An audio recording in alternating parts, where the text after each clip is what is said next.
Ce 17 juin, Constant Mutamba vient de démissionner de ses fonctions de ministre d'État. Constant Mutamba est nommé ministre de la Justice en mai 2024. Il n'avait que 36 ans en ce temps-là. Ex-candidat à président de la République, il accède à la justice avec beaucoup de colère. Il est là pour soigner une justice malade et terminer avec le règne des intouchables.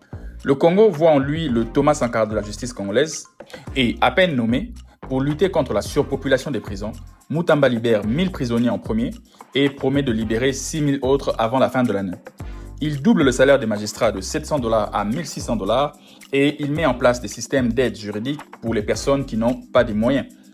Quelque temps après, Mutamba organise les États généraux de la justice, 10 ans après celle de 2015 organisée par Alexis Tambwe.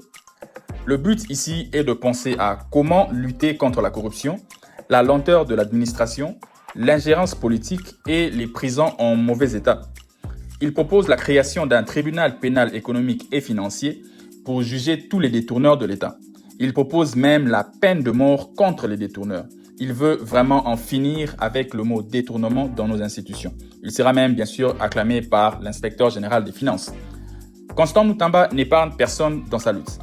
Il attaque les magistrats, les accusant d'être responsables du mauvais fonctionnement de la justice. Il dénonce ses collègues ministres, les traitant tous de détourneurs. Il attaque même violemment le Rwanda, qui est un pays voisin, et Kabila, sans se référer à ses chefs hiérarchiques, ce qui lui crée des problèmes avec la première ministre. Il ne s'arrête pas là. Constant Mutamba promet la peine capitale aux journalistes s'ils parlent des M23. Il promet aussi d'en finir avec les homosexuels en RDC. Mais en voulant tout changer, Constant Mutamba s'est fait beaucoup trop d'ennemis. Le révolutionnaire qui voulait réformer l'État devient lui-même un fardeau contre l'État. Et on veut carrément l'éliminer. C'est ainsi qu'en septembre 2024, Constant Mutamba est empoisonné.